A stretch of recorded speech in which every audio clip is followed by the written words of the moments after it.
Assalamualaikum warahmatullahi wabarakatuh. Bismillahirrahmanirrahim. Ashhadu an la ilaha illallah wa ashhadu anna Muhammadar Rasulullah. Allahumma salli ala sayyidina Muhammad wa ala ali sayyidina Muhammad.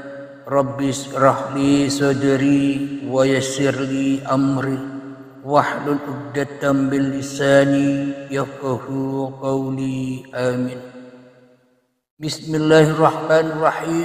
Salam hormatku, salam ta'zimku selalu buat para sahabat-sahabatku tercinta, baik yang ada di dalam ataupun yang ada di luar negeri.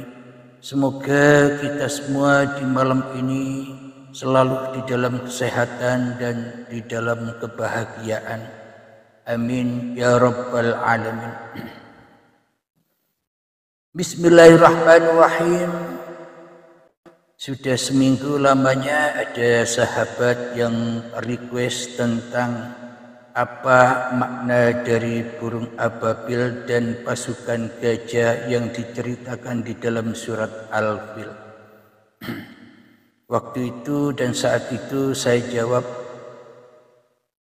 insya Allah akan dikaji dan menunggu wahyu datang. Dan sesungguhnya saya tidak bisa mengkaji apa-apa kecuali ada perintah Allah yang mana agar untuk dikaji tentang hakikatnya di dalam surat Al-Fil, yakni burung ababil dan pasukan gajah yang sebenar-benarnya melalui metode kaji diri.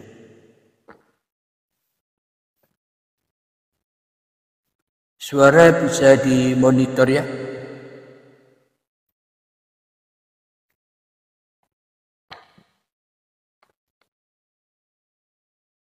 Alhamdulillahirabbil alamin. Mari kita buka di dalam surat Al-Fil, yakni artinya gajah. A'udzu billahi minasyaitonir rajim. Bismillahirrahmanirrahim. Alam tara kaifa fa'ala rabbuka bi ashabil fil. Yang artinya, tidakkah engkau dalam kurung Muhammad perhatikan bagaimana Tuhanmu telah bertindak terhadap pasukan bergajah? Alam yaj'al kaidahum fi tadlil. Bukankah dia telah menjadikan tipu daya mereka itu sia-sia? Wa arsala 'alaihim tayran ababil, dan dia mengirimkan kepada mereka burung yang berbondong-bondong. Tarmihim bihijaratin min sijil, yang melempari mereka dengan batu dari tanah liat yang dibakar. Faja'alahum ka'asfim ma'kul, sehingga mereka dijadikannya seperti daun-daun yang dimakan ulat. Shadaqallahul azim. Memang kisah apa yang diceritakan di dalam surat Al-Fil ketika menjelang kelahiran baginda Nabi Muhammad sallallahu alaihi wasallam, ada raja yang akan menghancurkan Ka'bah atau Baitullah yang berpasukan gajah.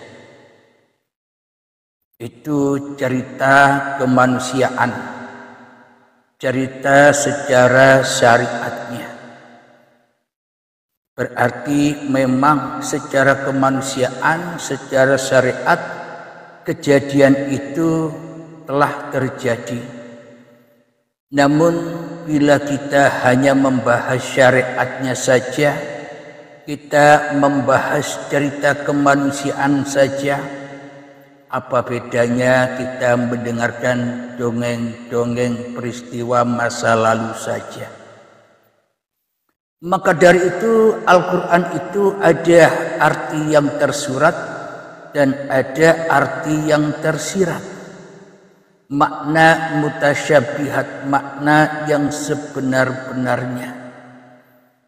Al-Quran mengandung zahir dan batin. Jadi yang kita baca selama ini babagan zahir, babagan kemanusiaannya.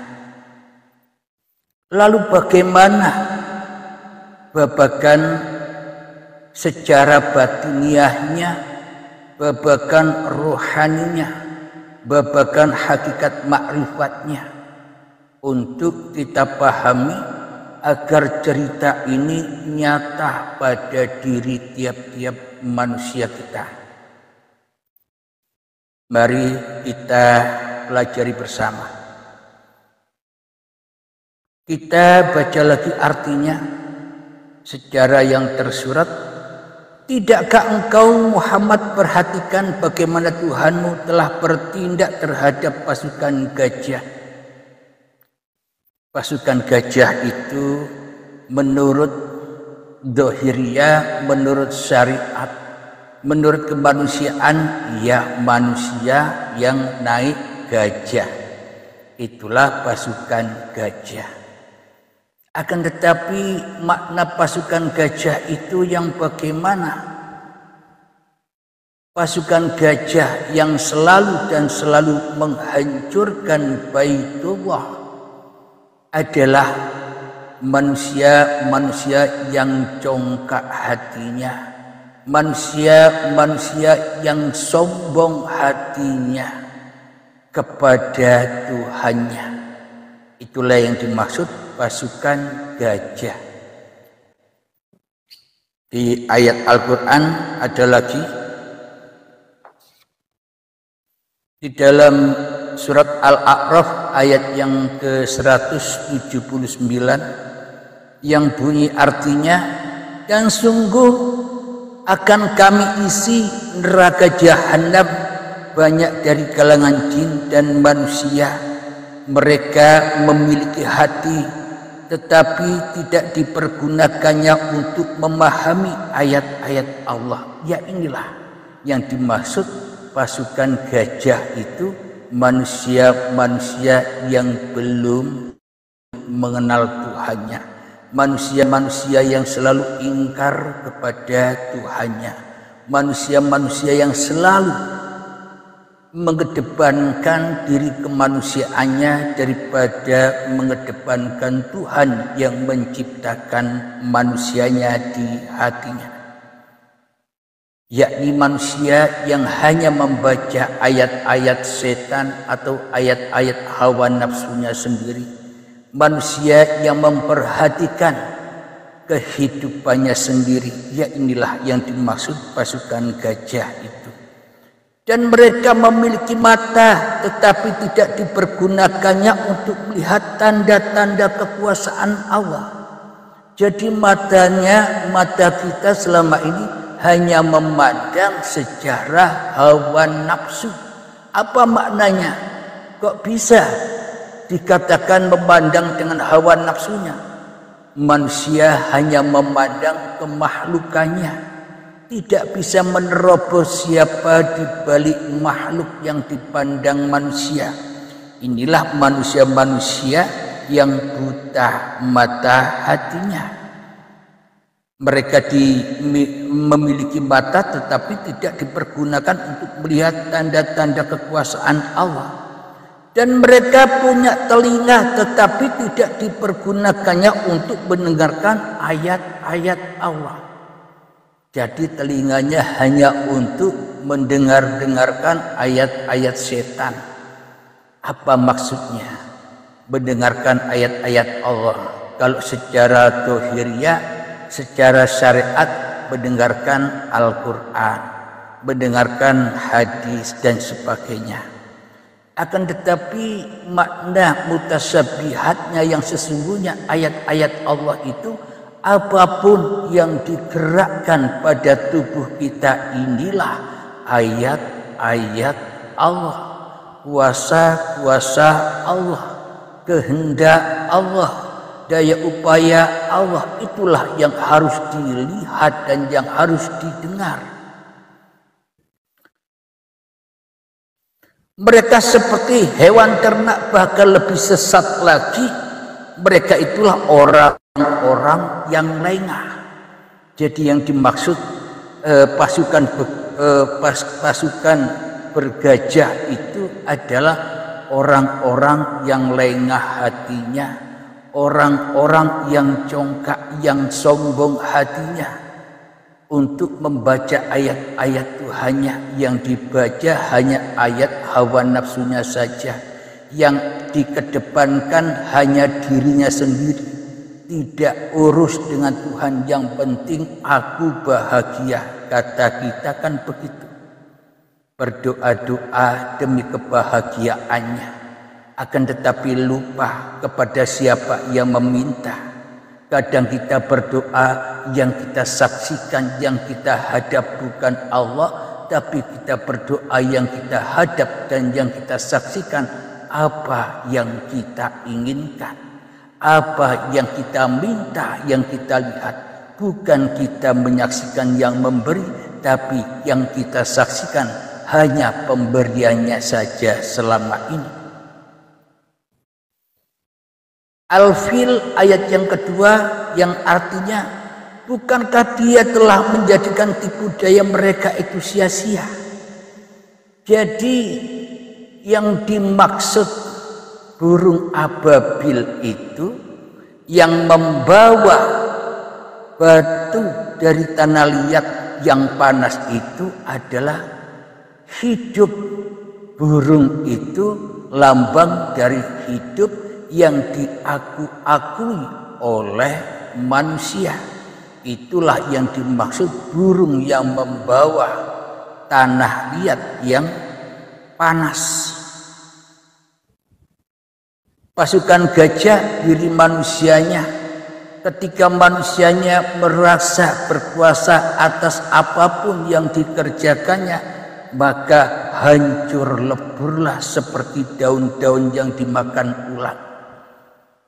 Jadi makna hidup yang diakui oleh manusia itulah burung ababil itu yang siap melemparkan tarmihim bihijaratin min sijil, yang dilemparkan kepada pasukan gajah. Maknanya apapun yang kita lakukan, ibadah, sholat, berbuat baik, zikiran, baca Al-Quran, sholawatan, semua ibadah yang kita lakukan, bila kita merasa diri kita yang mampu untuk beribadah, berarti yang jadi Tuhan, yang bisa menciptakan apa yang kita perbuat, apa yang kita lakukan, kita sendiri. Berarti kita mentuhankan diri kita sendiri tanpa kita sadari. Itulah yang dilempar batu yang panas, sehingga pasukan gajah itu seperti daun-daun yang dimakan ulat.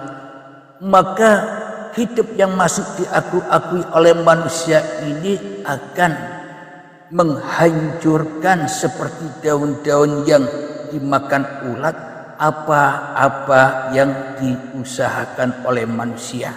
Maknanya sia-sia manusia melakukan apa yang dilakukannya, karena bersandar kepada hawa nafsunya sendiri yang merasa berkuasa untuk berbuat. Sholatnya hancur lebur seperti daun-daun yang dimakan ulat. Apa maknanya? Sholat sendiri, diakui sendiri, dimakan sendiri. Ibadah sendiri, diakui, aku yang ibadah. Maknanya dimakan sendiri, dimakan ulat.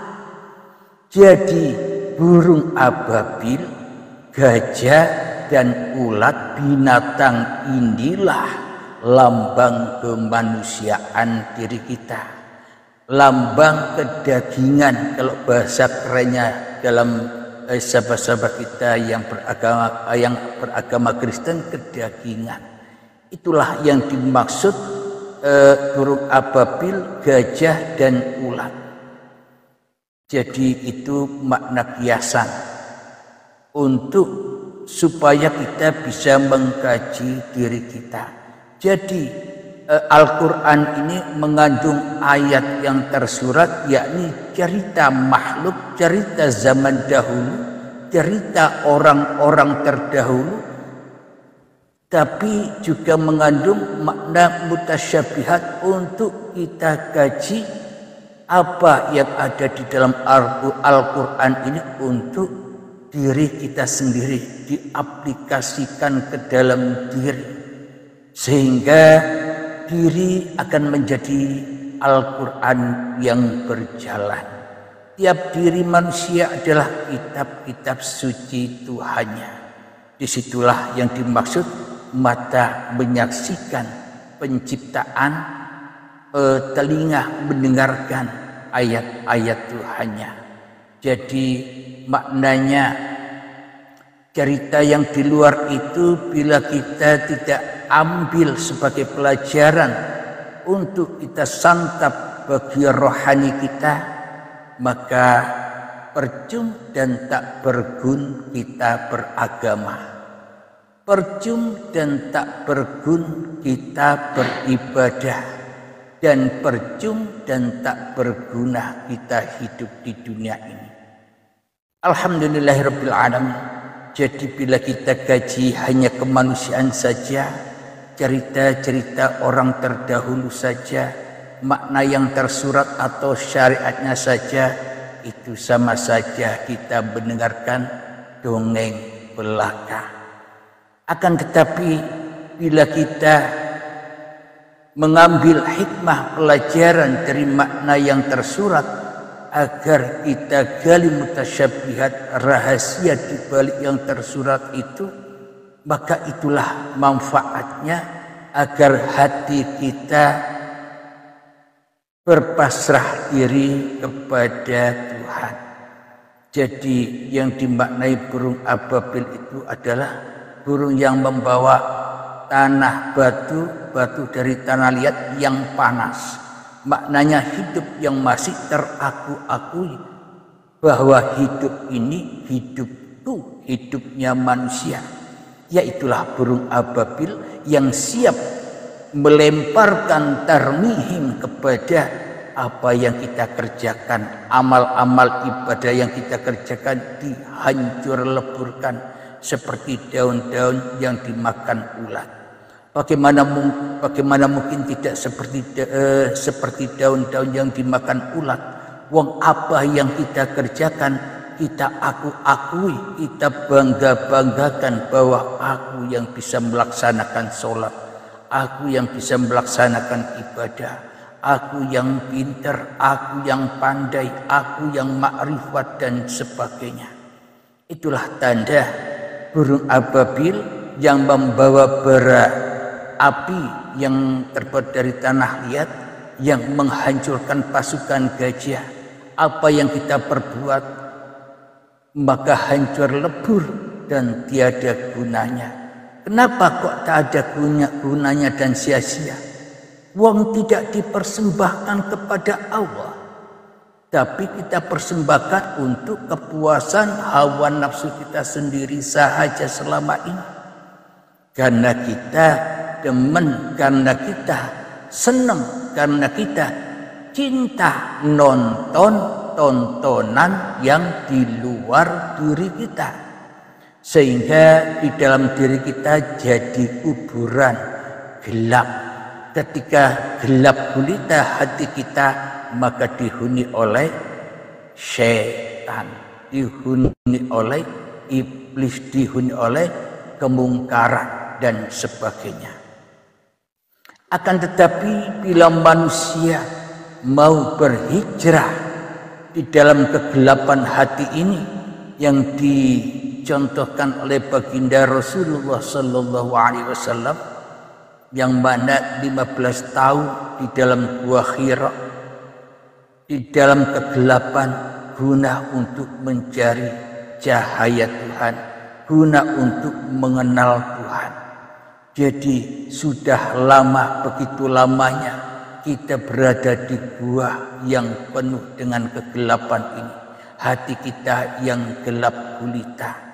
Maka dari itu, ketika Kanjeng Nabi Muhammad menyadari, Iqra ya Muhammad, bacalah.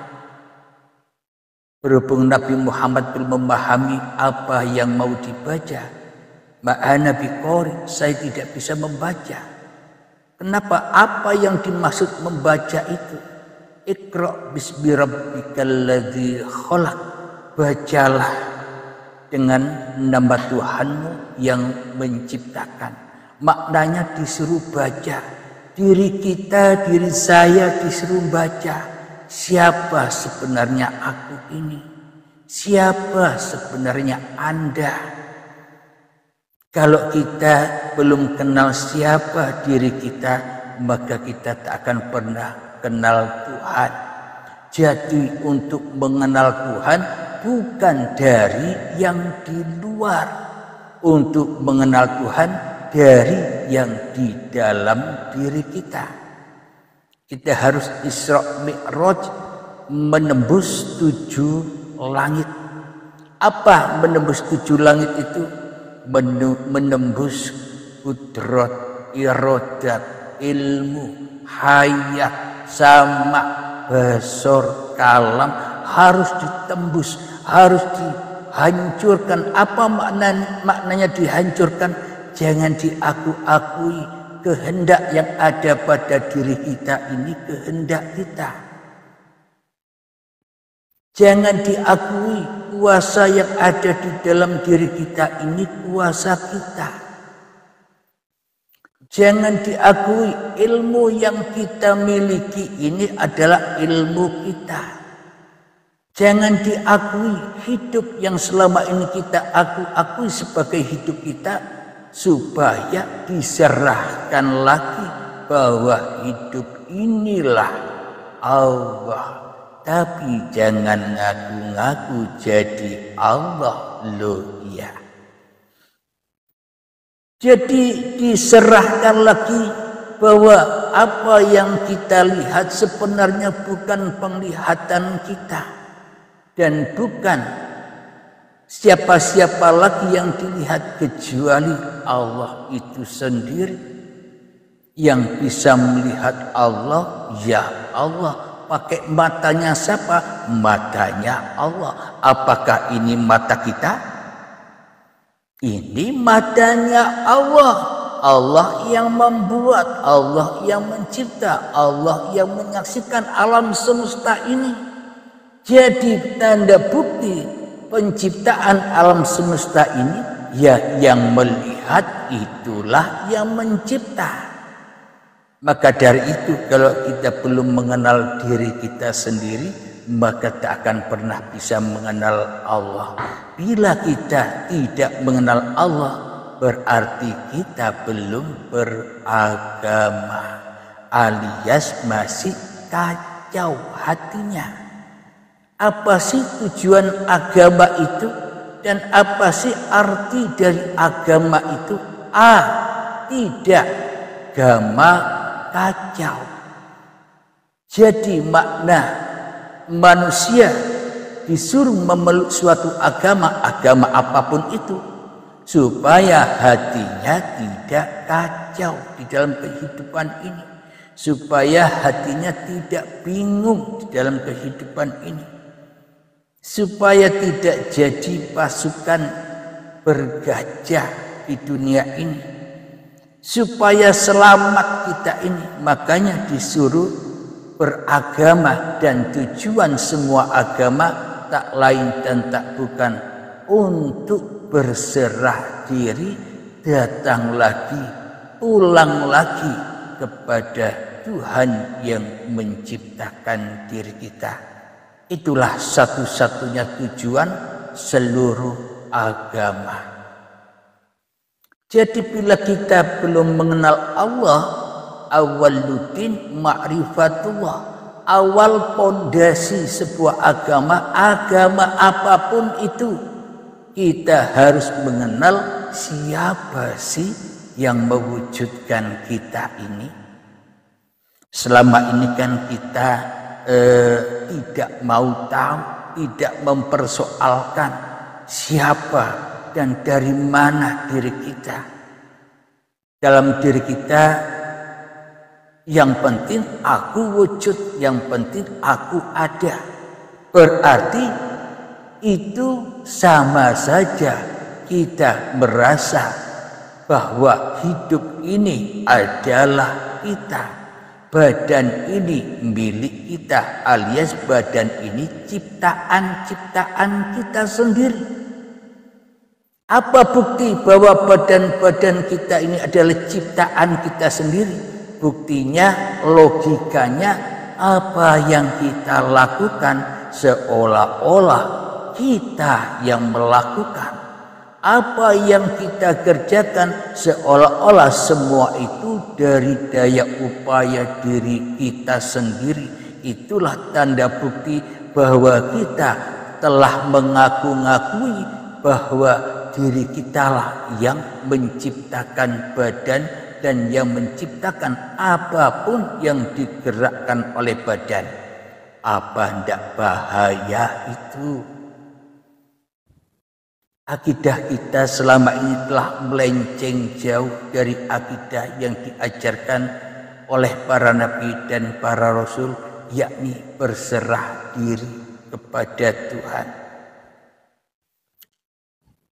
Ya ayyuhalladzina amanu, wahai orang-orang yang beriman, udkhulu fis-silmi kafah, masuklah ke dalam agama secara keseluruhan. Maknanya apa? Berserah diri. Jadi yang Islam tetaplah Islam. Yang penting bisa mengenal Tuhan yang menciptakan diri kita. Yang Kristen tetaplah di dalam agamamu masing-masing. Yang penting Anda tahu siapa yang mengadakan Anda. Jadi agama apapun Anda, meskipun Islam, tapi kita tidak mengenal Tuhan yang menciptakan kita, maka kita bukan termasuk orang-orang yang beragama di sisi Allah. Masih kafir. Kafir terhijab. Kafir itu menolak bahwa hidup dan badan ini hanyalah milik Allah, bukan milik manusianya. Bila kita masih menganggap bahwa hidup dan badan ini milik kita, berarti kita kedudukannya masih kafir dan tersesat dari Allah, dari Tuhan. Maka dari itu, betapa pentingnya pondasi agama yang kita peluk, yakni awaluddin ma'rifatullah. Kenal Allah dulu, menghadap Allah dulu, berpasrah diri kepada Allah dulu, baru Islam. Apa Islam maknanya? Bukan agama Islam itu. Islam itu hatinya selamat dari kekacauan.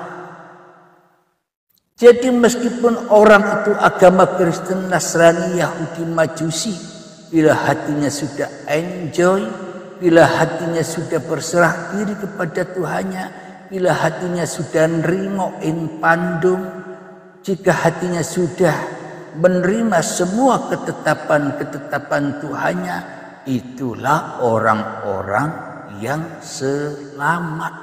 Tidak peduli agama apapun. Allah sudah menjelaskan di dalam surat Al-Baqarah ayat yang ke-62. Saya bacakan ayatnya.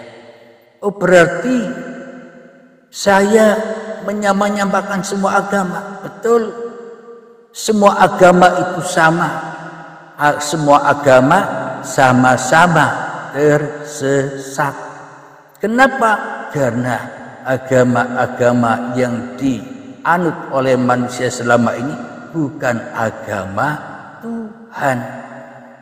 Lalu apa sih agama Tuhan itu? Agama Allah itu, agama Sang Pencipta itu, agamanya hanya satu, rela, ridho, berpasrah diri, pulang ke hadirat Tuhan. Itulah satu-satunya agama di sisi Allah. Inna dina indallahil Islam.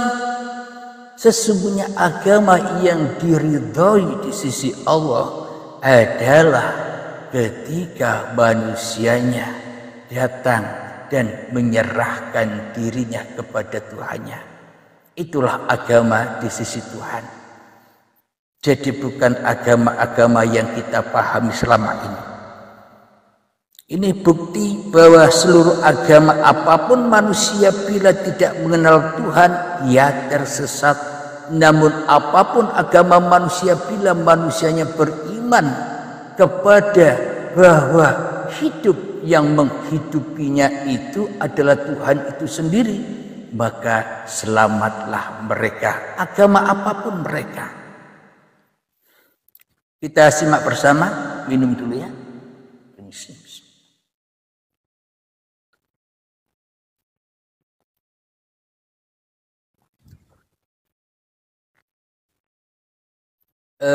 Mohon informasinya dulu, suara saya apa masih aktif atau masih bisa didengar? Mohon jawabannya.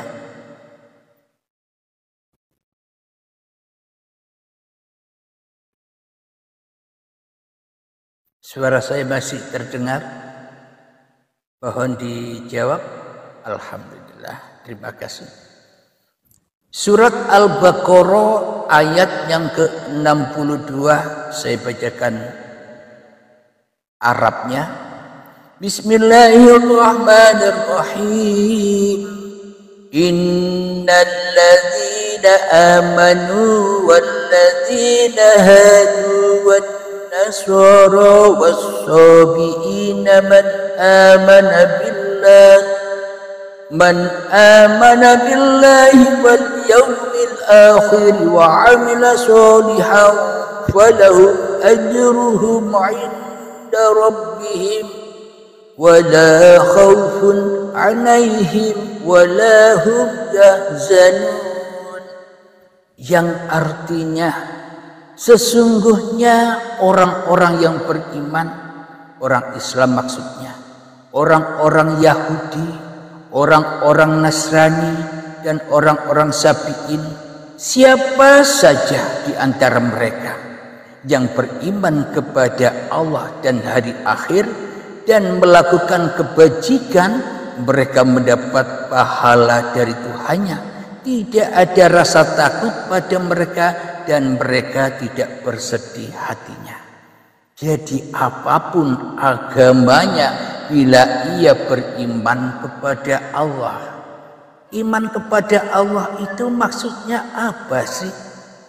Yang kita pahami selama ini tentang iman adalah pokoknya aku percaya, pokoknya aku yakin Allah itu Tuhan.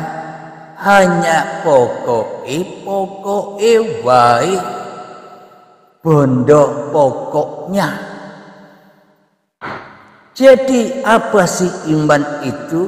Bila manusianya masih merasa beriman, berarti belum beriman. Namun bila manusia tidak beriman lagi, maka itu tandanya iman. Bingung tidak? Kalau manusia masih merasa dirinya beriman, berarti yang wujud, yang hidup, yang ada kan masih manusianya, yang merasa dirinya beriman, yang merasa dirinya percaya. Berarti percuma dan tak berguna. Karena manusia hanya percaya dengan kewujudannya sendiri, percaya dengan kehidupannya sendiri, percaya dengan dirinya sendiri. Jadi yang dikatakan orang-orang yang beriman itu adalah dan hari akhir, maknanya orang yang berani mengakhiri kehidupannya, orang-orang yang berani mengakhiri kekuasaannya, itulah yang dimaksud hari akhir, dan itulah yang dimaksud iman, yakni terbaiat hati manusianya, terputus hati manusianya dari diri manusianya, maka yang ada hanya Allah. Itulah yang dimaksud iman. Dan hanya orang-orang yang beriman saja yang bisa melakukan amal soleh atau amal kebajikan. Orang-orang yang tidak beriman ya tidak akan pernah bisa melakukan amal soleh dan kebajikan. Kenapa? Karena manusia nyembah-nyembah awake dewe-dewe. Manusia memberhala-halakan dirinya sendiri di hatinya, maka tak akan pernah bisa berbuat baik atau tak akan pernah bisa beramal soleh, karena amalnya masih najis, masih diakui bahwa ini amalku manusia. Berarti amal yang najis. Berarti kalau najis yang kita lakukan selama ini hanya kemaksiatan saja. Gambarnya kelihatannya taat, tapi aslinya maksiat. Kelihatannya sholat, tapi maksiat. Apa makna dari kelihatannya sholat tapi maksiat? Sholat yang bagaimana? Sholat tidak menghadap Allah, tapi yang diingat di dalamnya hanya dirinya dan dunianya saja. Apakah itu sholat ataukah itu maksiat? Maka tak akan pernah bisa beramal soleh, tak akan bisa melakukan kebajikan. Keingkaran, kedustaan saja yang kita lakukan selama ini. Semakin ibadah semakin najis, semakin banyak sholatnya semakin kotor, semakin banyak daya upayanya semakin tersesat. Kenapa? Karena manusia masih mentuhan-tuhankan dirinya di hatinya. Jadi orang-orang yang bisa melakukan kebajikan atau beramal soleh, orang-orang yang sudah beriman kepada Allah dan hari akhir. Apa maknanya? Manusia sudah mengakhiri dirinya, manusia mengakhiri kewujudannya, manusia mengakhiri kehidupannya, maka yang ada hanya Tuhan saja. Maka nyatalah ayat innani anallah, bahwa sesungguhnya aku ini Allah. Artinya la ilaha illa ana, tiada Tuhan selain aku. Fa'budni, maka mengabdilah kepadaku. Wa aqimis sholata bidzikri, dan dirikan solat untuk mengingat aku. Maknanya bukan mengerjakan sholat, tapi mendirikan. Apa yang didirikan itu supaya sholat selalu mengingat Allah. Yang didirikan, yang dibangkitkan adalah hidup ini Allah. Itulah yang dimaksud hari akhir atau kiamat. Kiam itu apa? Bangkit kesadarannya bahwa hidup ini Allah. Bila masih ada manusianya, tak akan bisa merasakan bahwa hidup ini Allah. Yang ada hidup manusianya. Kenapa? Manusianya yang merasakan bahwa hidup ini Allah. Jadi kalau benar-benar hidup ini Allah, ya enjoy saja. Tidak perlu pengakuan lagi. Contoh logikanya begini. Saya namanya Abdul Halim.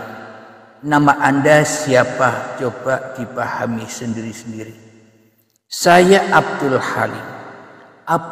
Sedangkan saya tahu bahwa saya adalah Abdul Halim. Apakah saya masih perlu repot-repot menetapkan bahwa yang bisa duduk ini Abdul Halim, bahwa yang bisa ngomong ini Abdul Halim, bahwa yang bisa melihat ini Abdul Halim, bahwa yang bisa mendengar ini Abdul Halim? Tidak usah ditetapkan lagi. Yang duduk Abdul Halim, yang berdiri Abdul Halim, tidak usah ditetapkan lagi. Wong memang sudah nyata Abdul Halimnya, ya enjoy saja, gerak saja seperti mengikuti air yang mengalir. Enjoy saja, tidak usah ditetapkan lagi. Wong sudah tetap, yang ada hanya Allah. Kok masih ditetapkan? Berarti bila kita masih menetapkan, manusianya lah yang masih ngatur Tuhan. Silakan diminum kopi beningnya.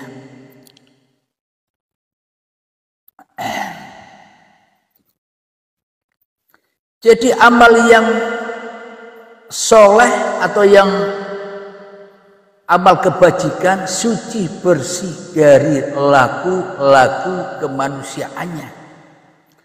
Amal soleh atau amal kebajikan itu suci bersih dari zat, sifat, asma, af'al kemanusiaannya.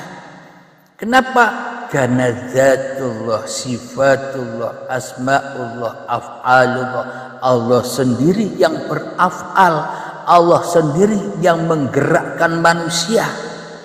Itulah yang dimaksud amal soleh.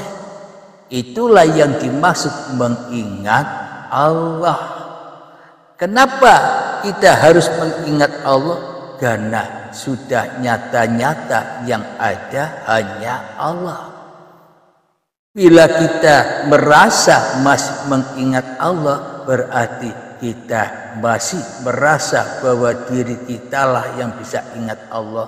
Maknanya masih halusinasi, hayalan saja. Jadi bagaimana sih cara mengingat? Ya jangan diingat. Kalau manusianya masih merasa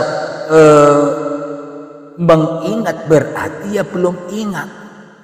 Tapi bila manusianya sudah berpasrah diri kepada Tuhannya, bagaimana mungkin manusia bisa mengingat Allah? Hanya Allah lah yang bisa mengingat manusia. Allah lah yang berzikir kepada manusia.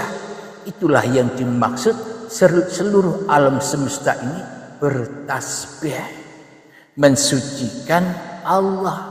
Allah yang maha suci, yang menggerakkan, yang memerankan tiap-tiap diri manusia. Itulah yang dimaksud membaca ayat-ayat Allah itu. Jadi agama apapun Anda, Islamkah, Kristen, Nasrani, Yahudi, Majusi, apapun agama Anda, bila tidak mengenal Tuhan yang menciptakan diri Anda, berarti agama akan menyesatkan diri kita. Karena agama yang kita pahami bergolong-golongan. Golongan Islam, golongan Kristen. Kenapa saya katakan agama itu tersesat? Apa buktinya? Coba kita saksikan di TikTok ini. Perdebat-debatan tentang ketuhanan, perdebat-debatan tentang keimanan, perdebatan tentang agama, keyakinan dan sebagainya. Berarti kan masih belum beragama, tapi ngaku-ngaku beragama. Kenapa kok saya katakan belum beragama? Wong masih bingung, masih kacau, menghujat ke sana, menghujat ke sini, menghina ke sana, menghina ke sini, menghina keyakinan orang lain, menghina agama orang lain, berarti kita masih kacau, belum enjoy. Berarti masih kacau, podo sesate, podo kafire. Ketika kita menyangka orang lain kafir, sesungguhnya kita sendirilah yang kafir. Ketika kita menyangka orang itu tersesat, sebenarnya kita sendirilah yang tersesat. Jadi apa yang keluar dari hati kita dan menilai-nilai orang lain, sebenarnya itu bukan nilai orang lain, itulah nilai diri kita sendiri. Karena kita selama ini belum mengenal diri kita, ya kita tersesat memandang orang lain. Karena kita tak mampu memandang diri kita sendiri. Jadi memang di dalam kehidupan ini seperti kaca yang memantul. Apa yang kita keluarkan, bisa jadi ketika manusia suka menghujat, membenci orang lain, merendahkan orang lain, menghina orang lain, tentunya diri kitalah yang demikian, bukan orang lain. Jadi orang-orang yang benar-benar beriman itu keluarnya yang bagus-bagus, keluarnya yang indah-indah, keluarnya tidak menyakitkan hati manusia yang mendengar, keluarnya mendamaikan hati, mengenjoykan hati, membuat hati tenang. Itulah tanda bahwa yang di dalam dirinya sudah suci, bersih dari keangkara murkaan. Namun bila di dalam hati kita kotor, pasti keluarnya ya kotor-kotor, gampang seudon kepada orang lain dan sebagainya. Kita lanjutkan lagi. Mereka mendapatkan pahala dari Tuhannya. Apapun agama Anda, tetap ikutilah agama yang selama ini dipeluk. Jangan pindah-pindah lagi. Yang terpenting Anda mau mengaplikasikan apa yang ada di dalam agama Anda masing-masing. Karena sesungguhnya seluruh agama yang ada di dunia ini tujuannya satu, kembali kepada Tuhan yang telah menciptakan. Jadi agama itu hanyalah pakaian-pakaian, agama itu hanyalah wadah-wadah saja yang mana manusianya jangan hanya berhenti pada syariat, hukum-hukum agama itu sendiri, agar tidak terjerat, terbelenggu, terpenjara di dalam agama sehingga mabuk agama.